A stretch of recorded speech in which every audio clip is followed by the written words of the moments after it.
Coming up today on Locked On Texas Tech, we talk Red Raiders and K-State, and we look ahead to a possible week of opportunity. I am ready to be heard again. We discuss it next on Locked On Texas Tech. You are Locked On Texas Tech, your daily podcast on the Texas Tech Red Raiders, part of the Locked On Podcast Network, your team every day. We're going to start this thing off right. Raider!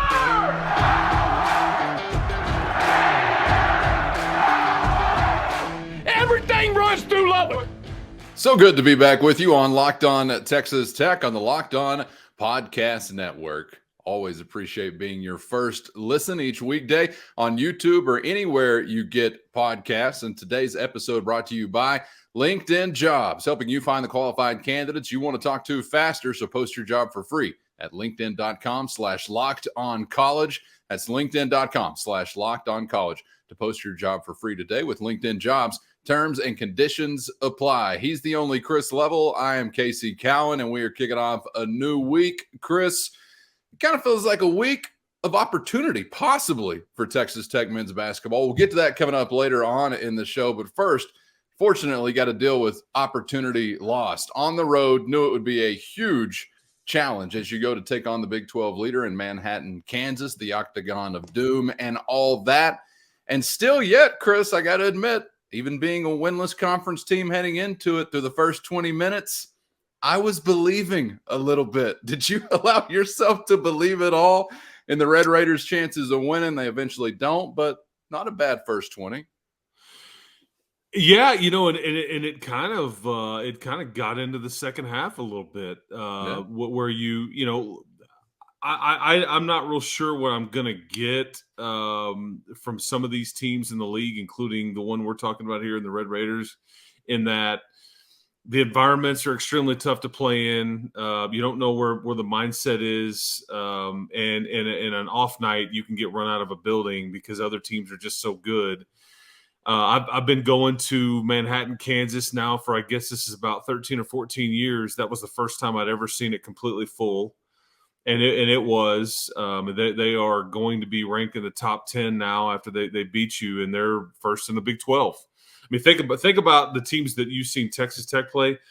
And look, they go win in Waco, they go win in Austin. They've beaten Kansas at home, so I mean, they're just legitimately good. Bottom line, and I knew that, and they, when you see them going through warm-ups and on the floor, you're like, okay, they look the part too. They look a lot like you did last year. Well, it is a little difficult to reconcile with the girls' basketball uniforms that they wear, but yes, physically underneath those.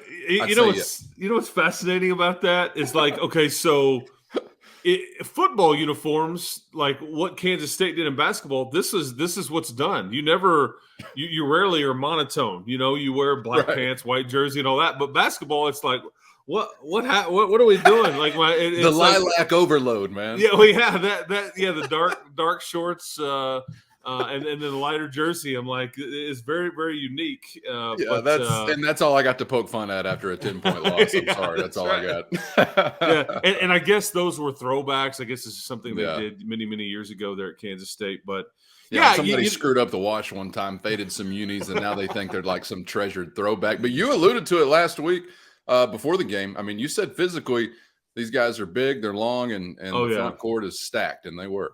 Yeah, they were. But this was one of the better games I'd seen you play, again, for the most part, and it kind of got away from you at the end. But I thought you played better defense. You got back to kind of who you are and what Mark's trademarks are. You packed the paint, you kind of clogged it up, you forced them to try to have to, beat you with a three. And this is not a team that necessarily lives and dies by that, like some of these teams are. You can kind of flirt with that a little bit as long as you'll operate with some good closeouts and things like that. They did hit some threes, but for the most part, they were kind of like frustrated a bit with how you were guarding them, and they couldn't get some things done, going downhill and things like that. But I just thought, and I saw guys diving on the floor. I saw guys stepping up, trying to take charges, doing some different things. And this is more what we're used to seeing. And that part, was good to see, because that That alone, you can build off of that if you'll keep that going. I'm not worried about anything else. You can keep that going and continue to play that way. At some point, I will trust where that takes you. And if it's ultimately not good enough, if you'll do those things, I'm going to be okay with it. If you don't hit the shots that you need to hit and things like that. But if you'll do that, because this is who this team and program is supposed to be under this head coach. And Yes. I saw some flashes there against a really, really good offensive team. I mean, this is a team that put up 116 on Texas in Austin. This is a team that got into the 80s versus the Jayhawks earlier this week. I mean, this is a really, really good offensive team. And again, for the most part, I think you held them down. It just got away from you at the end, like it has, unfortunately, way too often in this league. Yeah, they shot almost 53% in the second half from the field and got to the free throw line 19 times, knocking down 16 of those. But through the first half, only 34% from the Wildcats from the field. And I thought the Texas Tech defensively did look, as you're saying there, a little bit more like what you expect this program to look like. And I agree completely when you're talking about if we can have nothing else this season, I want to get back to seeing those types of things. And if you're still stacking L's, but at the end of the day, you're doing those things more consistently than you have been this year, I guess we'll just have to deal with that. But our guy Lamar Washington was taking a charge. He must be a listener of the show because I was pleading for it on Friday. But yeah, you're right. You saw some response still. And that's, I guess, the most recent difficulty for me as a Tech basketball fan is kind of reconciling in these losses you've taken most recently, actually those losses including maybe a couple of your better games you've played this year. I asked that question and felt foolish almost to ask it after the Baylor game, but after a 34-point drubbing on the road, you did respond against a good team, still took an L. And then after that, you did respond against a good team, still took an L. But I can't go without saying that I feel like it's got to be worth something to see this team responding in that way. I mean, this is beyond tough sledding right now, Chris, being this far into Big 12 play without a win. I mean, it really takes some faith and some commitment to continue to buy in. And I guess for whatever it's worth, and it may be very little to a Texas Tech fan here or there, but I kind of feel like you've seen some telltale signs of that the last couple of games. Yeah, this is because look, you've seen TCU, you've seen Kansas, you've seen Iowa State, you've seen now Kansas State, you've seen Baylor, and that's 5 of your 7, losses, I guess. Oklahoma, you could have won this game. I'm forgetting off the top of my head what the other one was, but you've seen about as good as the Big 12 has to offer up. You haven't played West Virginia yet. You're going to get them this week. You've gotten one game against Oklahoma left. You haven't seen Oklahoma State yet. The schedule kind of lightens up a bit, and you're going to get some of the programs that we're talking about here, the good ones at home. If you could just keep playing the way that you're playing, and it's interesting because I think you hear like I hear, whether it's a TV commentator or somebody writing about it or somebody just talking about this team, they have the talent. They have some talent. I don't disagree with any of that. That is true. However, when you compare the talent that they do have and you compare it to the other 7 or 8 teams at the top of the Big 12 standings, they don't have as much talent and or experience as those others. And that's the rub here. That's the rub, is that these other. I mean, you look at the basketball version of Deuce Vaughn here and Marquise Noel, all of 5'8" of them. It goes for 23, 8 rebounds. He's 5'8" and 5 assists. I mean, he's squeezing. He knows his role. He plays it well. He's experienced. He's from New York. I mean, and then you look at the guards from Baylor.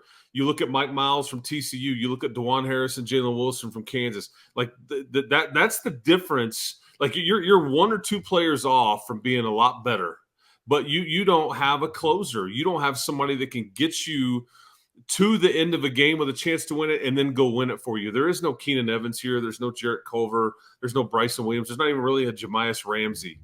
And that's really, I think, the difference between you and so many others in this league. And it's like, I don't dispute that you have talent or the talent to be pretty good, but you happen to be in a league where you compare it to what everybody else has, And man, it's Gabe Kalsher for Iowa State is another one. I mean, that's a guy that's a fifth-year guy that knows exactly who and what he is, and he's rolling right now at the end of games for his team. He can get to the free throw line. He can make shots. And right now that's what you are struggling with. You are good enough to take the best in college basketball, and the 5 teams or 6 teams I mentioned here, they are some of the best in the country because they're all ranked. Right. Okay, they're all ranked, and you're good enough to compete with them and get to the 5-minute mark, the 4-minute mark, whatever. But then you're just not good enough to make the plays at the end. That's what's happened against TCU, against Oklahoma State, against Oklahoma, against Kansas. Really every game, with the exception of Iowa State, you've had a chance, give or take, against Texas and Austin. I mean, on and on it goes, and that's the difference. That's the difference between you and everybody else, is you don't have a dude that is a closer, or an identity at the end of a game, is somebody that can bail you out and make things easier on everybody. It just hasn't emerged yet, and I don't know if there is one. And Kevin O'Banner, man, this was kind of his year, and I thought some things I'll say about Kevin O'Banner over the weekend. It's a day that I think he'd like to forget, okay, from an offensive standpoint. He's 0 for 5 from the free throw line. Kevin O'Banner is one of your best free throw shooters on your team. 85% coming in the game. He's 0 for 5. He's 1 of 4 or 1 of 5 from deep. And this was after, Chris, wasn't it just Baylor where he clanked 2, I think, in crunch time? Yes. So kind of strange to see that back-to-back. I agree. Pressure is a real thing. I think that is a real thing. Yeah, I was wrong. 1 of 6 from 3, and then the 4 of 12 from the field. However, and again, I asked Mark about this after the game. I'm like, you'd still love every one of those looks that he got, because that's the guy that has knocked him down so many times last year, and then even at times this year. But he's got to be somebody that carries you offensively at times. He's your leading scorer, but it just wasn't happening for him in Manhattan. But here's what else I saw from him. He's blocking out. He's diving on the floor for loose balls. He tried to take a charge or 2. I think actually took another one. He's doing some of the things that are right. The shots just wouldn't fall, and it's frustrating because he had good looks. He had open looks.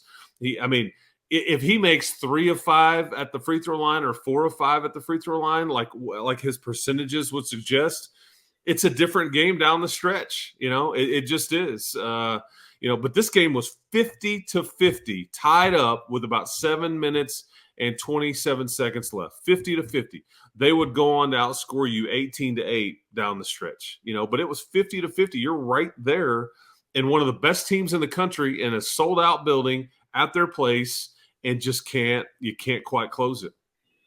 Yeah, and that really hurts down the stretch, but you've got to recognize also some of the good things I think that Tech was able to do to get to that point in time. But there's no way around to me, Kevin O'Banner being. But first, today's episode brought to you by LinkedIn Jobs. Surrounding yourself with the right people for your business is component number 1 for great success in 2023. And if you're a hiring manager or an owner of a business, LinkedIn Jobs is there for you to make it happen. You can create a free job post in only minutes on LinkedIn Jobs to reach your network and beyond to the world's largest professional network of over 810 million people. They prioritize simplicity, cutting through the fat, getting you to the candidates that fit what your business is looking for. And that's why small businesses rate LinkedIn Jobs number 1 in delivering quality hires versus leading competitors. So get to LinkedIn Jobs right now, where every week nearly 40 million job seekers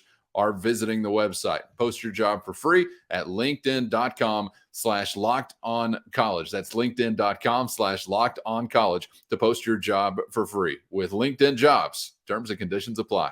There's no way around to me, Kevin O'Banner being extremely disappointing so far, and maybe the biggest catalyst in the wrong direction for the team right now, in the sense that, Chris, I feel like if you could count on Kevin O'Banner for consistent scoring impact, and I love doing the little things, obviously, but scoring is really where I'm wondering where you at, dog.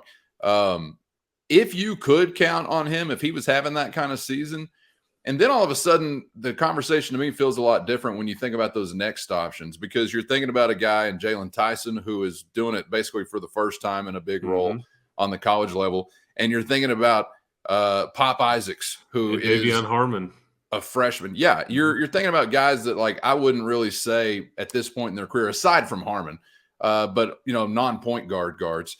You're not thinking about guys that at this point in their career you would say, yeah, you should be hammering it every night. I'd love for Tyson and Isaacs to be, but I don't feel like that's fair. I agree. It's not where fair. They are. Yeah. And O'Banner's got to be better. If he was better, the team would probably have a conference win by now. I feel comfortable saying, and I don't really know. I don't know what's not clicking or what's not there for him necessarily. I know he's had some big games this year, but consistently he's got to find a way to be better, because that is the crux of the offense. I feel like maybe the team at large. Can you be above average, or are you going to have to fight to just be average? Well, can Kevin O'Banner be a relevant scorer in the Big 12 conference, or can't he?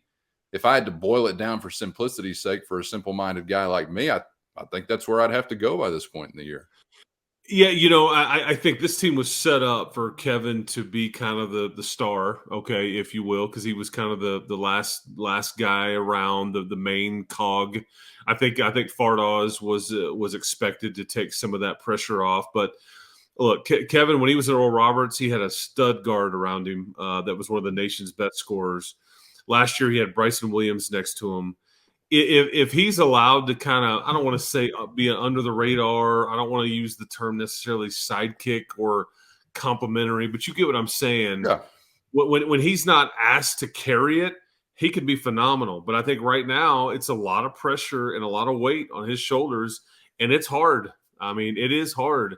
And I think that Davion Harmon, it's probably in some ways not necessarily fair to point there, but when you're like the senior point guard, if you will, and you're scoring some, but it's like I look at how much easier does Harmon make the game on everybody else? How many does he get other guys easy shots? Because I think 1 assist versus Kansas State, he's averaging just a little over 2 assists a game in Big 12 games, and that's got to change, I think, because that's a guard's job because I was just talking about Noel. He only had 5 against the Red Raiders, but he averages 8 a game. So he can beat you scoring it, but he also can beat you with the pass and all that. That's just something that you've got to expand it. And we can include Pop in that conversation as well. But it's like you have a lead role guy and Kevin O'Banner that's supposed to be the guy, supposed to produce night in and night out. This is what comes with the experience and everything that he's got going. Yep. But then it's a guards league. If your guards are really good, or if you have a really good one, boy, you're going to win a lot of close games, man, because they put you in right spots and they'll get to the free throw line. They'll do different things. And right now, I just don't know if your guards. And again, maybe not even their fault, but they're not as good as what everybody else has got. We just talked about. I mean, it's just, this league, man. It is not for the faint of heart, and you can't be halfway with your roster or your health or your experience, because it may be as good as I've seen this league. And we say it every year. The Big 12 is the best league. I feel like we've been saying this for 3 to 4 to 5 years in a row. But now you've got national champions in this league. Okay, so that you played for one. Baylor won it. Kansas just gets routed by TCU at their place, and that's just what this league is. So it's just all the good things you feel about your team can all be true. However, when you compare it to what everybody else has got, it equals last place or close to it to this point. Oof.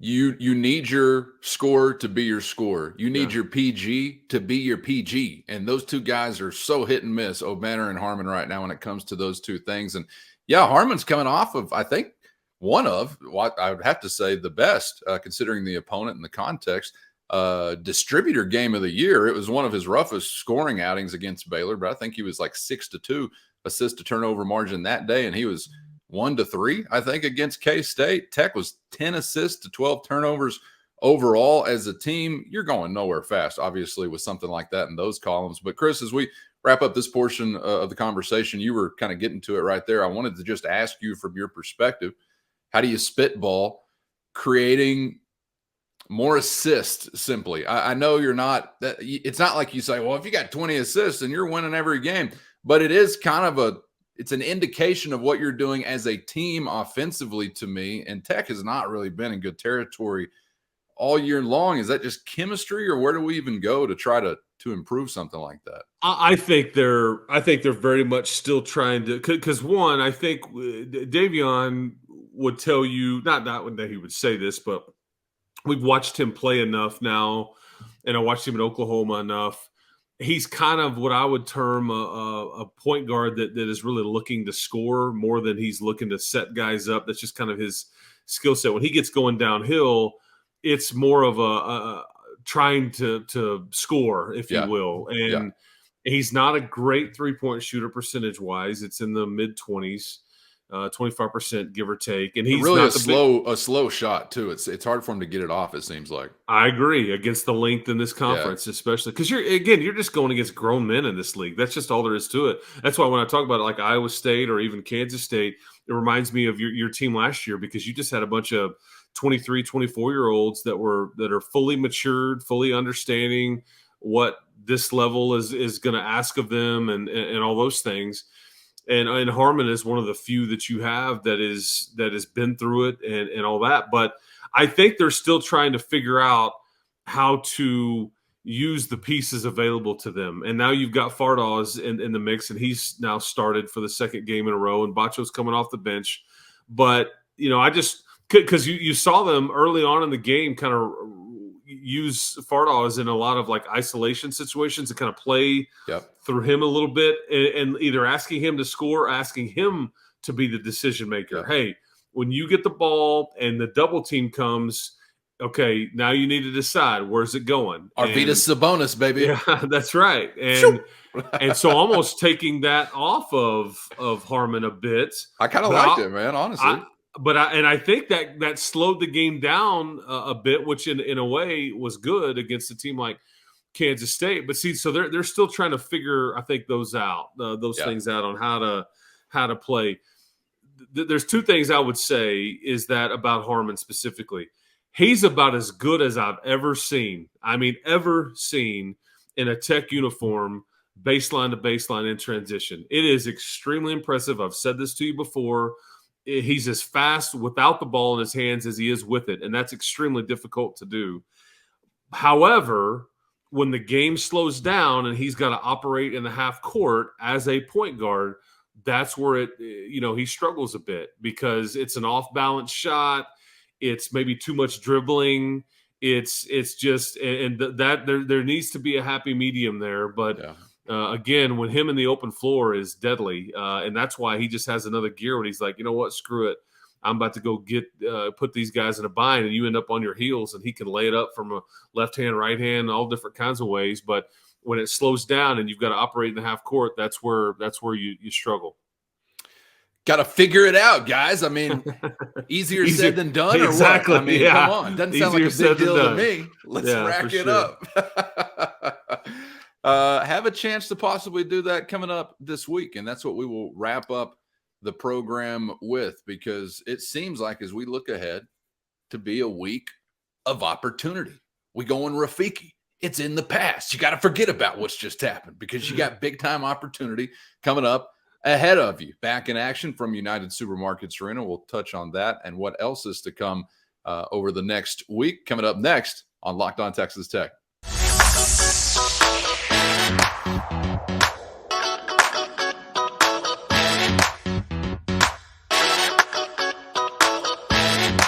Glad to have you along for the ride on Locked On Texas Tech on the Locked On Podcast Network with Chris Level. I'm Casey Cowan coming to you from out west of the 100th Meridian, where it's really going down here in the great state. Chris has made it back from Kansas, and that's a good thing, because up ahead seems like opportunity possibly knocking at the door of the Red Raiders. And Chris, this week is a good example as to why you've really got to stay engaged, because if you do have any potential whatsoever, like so many are claiming that you do, regardless of the win-loss record, and I understand some of that, you've got to continue to be engaged and take advantage of some of what will come up ahead of you, because you've got some opponents that are up next on the schedule, in conference, out of conference, that certainly seem beatable, and would be no small thing to kind of get that monkey off your back, right, and change the momentum a little bit if you can actually put together a win.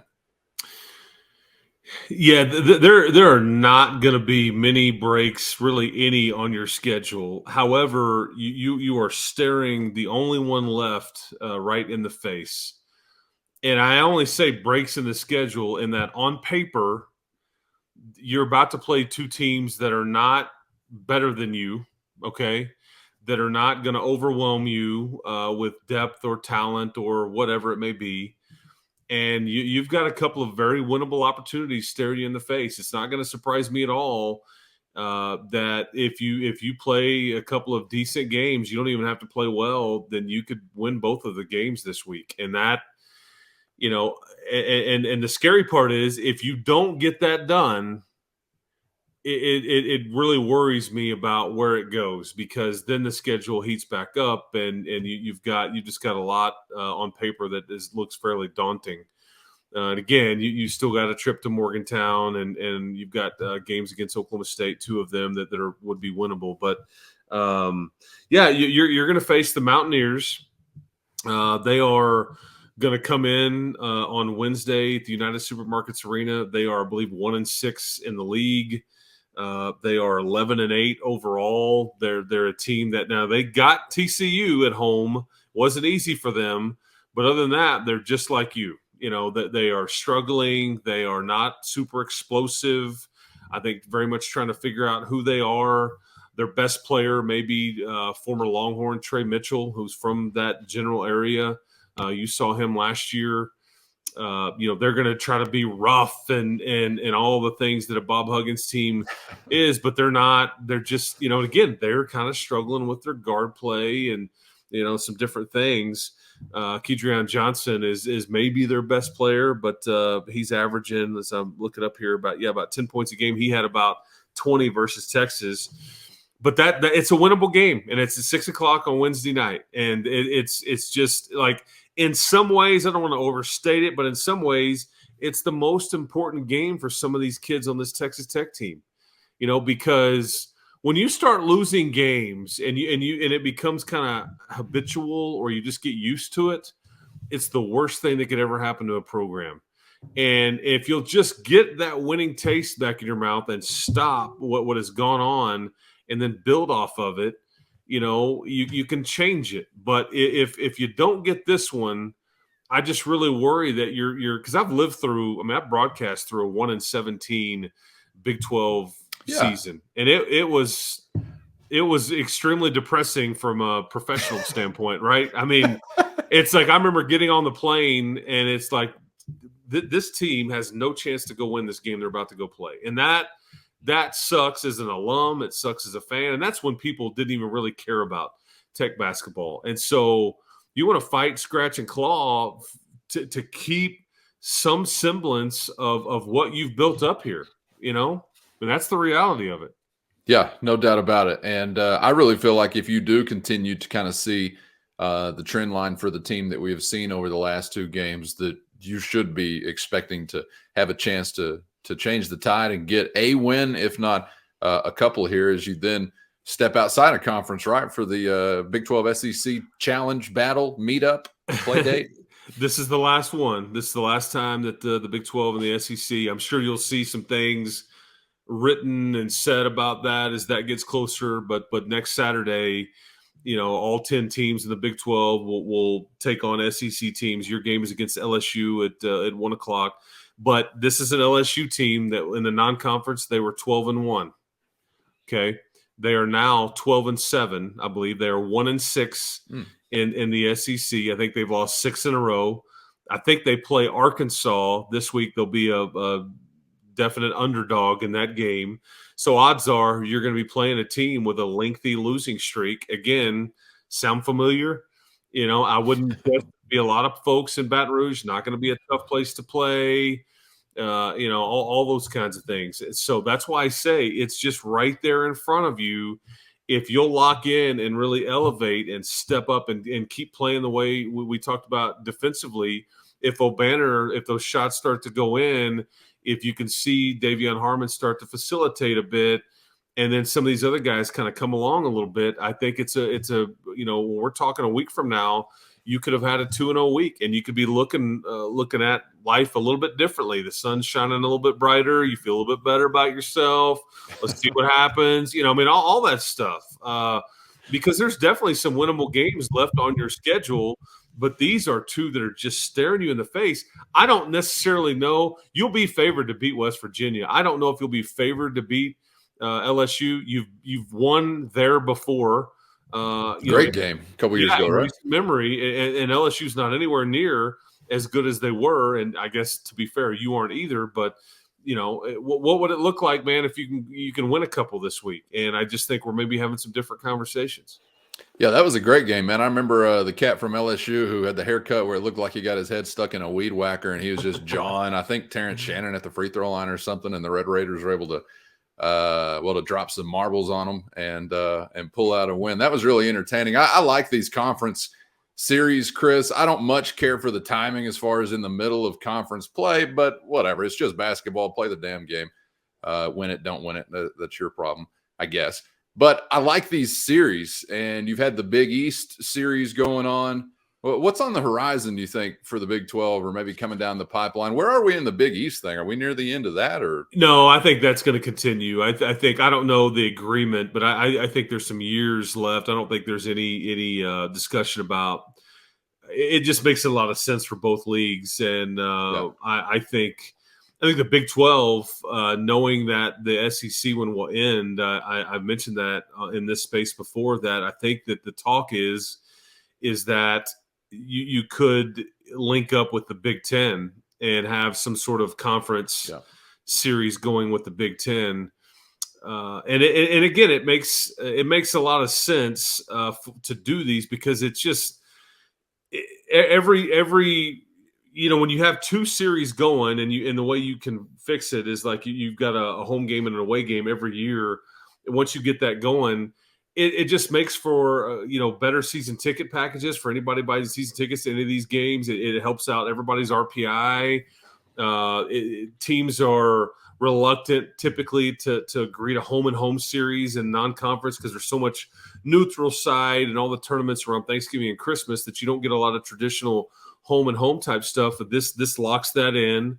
But yeah, I think that the Big 12 is still trying to figure out what to do next year, as far as kind of, I'm going to mention that word, schedule. We're just still waiting on football schedule, and I don't know what the basketball schedule is going to look like.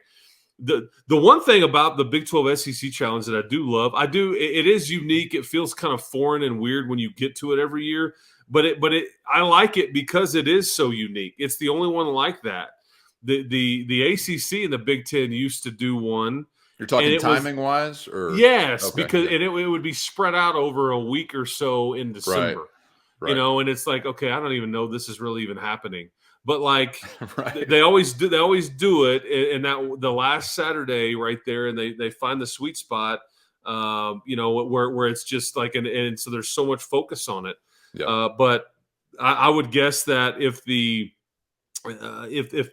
Big Ten and the Big 12 could get going with something, I bet Fox is a heavy player. I wanted to bring that up. Well, I wanted to bring that up with the Big East also, Chris, because I think, in this last agreement, there was an investment by Fox into college basketball, right? Bigger with the Big 12 conference. And I remember going back, and we had the conversation with Bob Thompson, the retired Fox Sports president, and kind of talking about that basketball footprint, and whether it's the Big Ten and something that hasn't come together yet, or what you've got going on with the Big East. I kind of feel like now that you're under that same network umbrella, maybe you're going to get a little bit more hype surrounding those things. I don't know if you'll notice if it's still an FS1 delivery, but if you were to get on Big Fox, you probably noticed that, right? It was kind of interesting to me that Fox gave some indication, hey, we'd like a bigger chunk of college basketball. Yeah, because I think they have hours to fill. They Yeah. want to get, and again, it's not like they're setting rating records with this, but this is very competitive basketball. It's very meaningful. You've got a ton of ranked teams in this league, and and so we'll see kind of what announcements. In fact, I wouldn't be surprised if some of that is hinted at this week with that challenge coming to an end. You'll get some media types sniffing around. Hey, this is the last year. This is what this league intends to do. This is what this league, or this is what potentially could be on the horizon. I wouldn't be surprised if Brett Yormark even comments on it at all. But that's kind of where I think that this is headed. But I do think the Big 12 is exploring conversations with another league, that being the Big 10 on, and I guess you could do the Pac-12. They don't really have one, I don't think, because, as far as just the Power 5 leagues would make some sense with Fox as well. But I think the Big 10 is a little bit better of a basketball conference. And so I would vote for that one if you get to pick it. I think that's what they're doing. Yeah, it could be in years to come, Tech in Indiana for the General Cup, the Bob Knight Cup or something like that. And, Pac-12 wise, I wouldn't mind getting a few series started with some of our future conference partners, possibly in the desert or in the mountains. So, yeah, bring it on. But I do like these series. It sounds like you're a fan of the series, too, in some general format, whether the timing is perfect or whatever. Yeah, it just beefs up your non-conference schedule, and it gets you a good home game typically. Yeah. I mean, again, the Red Raiders got Georgetown this year. That is a one-off. I mean, in a lot of years, Georgetown would have been very good. There would have been some times where, in years ago, where Georgetown and Lubbock, Texas, you would have just thought, this is not happening. There's no way John Thompson or even John Thompson Jr. are bringing the Hoyas to Lubbock, Texas. Yeah. But instead it was Patrick Ewing, and they really haven't won much at all. But that's a one-off, and but yeah, I think it's great, man. I'm all about it. Who was it? You had Providence last year. Yeah, you were at Providence, and Providence was they ended up being in last year's tournament. They were like a 3 or 4 seed. They were really phenomenal. Team. Yeah, and that was sold out. A year ago up there, we were playing in a. They also use it for a hockey stadium and everything like that. So the floor was on ice. It was freezing in there. But yeah, I mean, it's there's some legit basketball in the Big East and the Big 10 and the SEC and all that. Yeah. So it doesn't mean you're going to be, and I remember going to South Carolina and playing Frank Martin. That was a big game for that Elite 8 team that year. You played LSU. Yeah, you've played LSU several times. You've played Arkansas some. You played Mississippi State here last year. Anyway, you've kind of flirted around. And I wish that it would have been fun to have played Florida or Kentucky. Well, and I guess you did. Excuse me. You did play Kentucky. Did play Kentucky. Absolutely. And that's like the headliner. How did I forget that one? And Florida doesn't want to see the Red Raiders in anything because just getting their postseason buns toasted by Texas Tech in recent memories. This is true. They probably were begging for that one. And I don't know why we never saw the Aggies. They love to take on interesting games. Usually that's very atypical that we never got to see the Aggies. Yeah. I hope that you continue to get in as much as possible because college basketball's regular season needs a lot of help. Particularly, I mean, obviously the non-conference. I mean, the conference gets a hell of a lot more interesting, but the non-conference and neutral sites and yada yada. I mean, I know you guys love to go to Atlantis, Chris. I don't want to take away your Atlantis. I don't really go to those. Those are always during the holidays, and we need to be on campus. Enough with the water slides. Yeah, they're going to the Bahamas next Thanksgiving week. We got a lazy river on campus, guys. All right, we don't have to go to the friggin' Bahamas. All right, man. Well, hopefully this week of opportunity is one that we see taken advantage of by Mark Adams and the Red Raiders. Got a couple of days to work on things. I'm sure they'll have some quality come to Jesus time as they prepare for the West Virginia Mountaineers, still looking for conference win number 1. That's episode number 1 of the week. And Chris, I enjoyed the hell out of it as always. Thank you, man, for the time. It was fun. Good times. And hopefully some good times this week, man. We could all use them. I know those kids, those coaches, fans, all like, podcast hosts, we could all use them. That's right. Some good times. Yes. Yes, if it doesn't turn pretty soon, we're just going to be commentating on the live construction cam over at Jones Stadium. I think I see a crane wiggle. Alert, alert. I think I see a crane wiggle. And although now I say it out loud, that does sound kind of fun. I would just prefer to talk maybe about a conference win. So maybe we'll have that as a part of our conversation this week. We always appreciate being your first listen each weekday on YouTube or anywhere you get podcasts. And after Locked On Texas Tech, hope you'll make Locked On College Basketball listen number 2. That's your second listen each weekday. Locked On College Basketball on YouTube or anywhere you get your podcast. It's your one-stop college basketball shop. It's Locked On College Basketball on the Locked On Podcast Network. For Chris Level, I'm Casey Cowan. Thanks for joining us once again, and we'll see you the next time around on Locked On Texas Tech.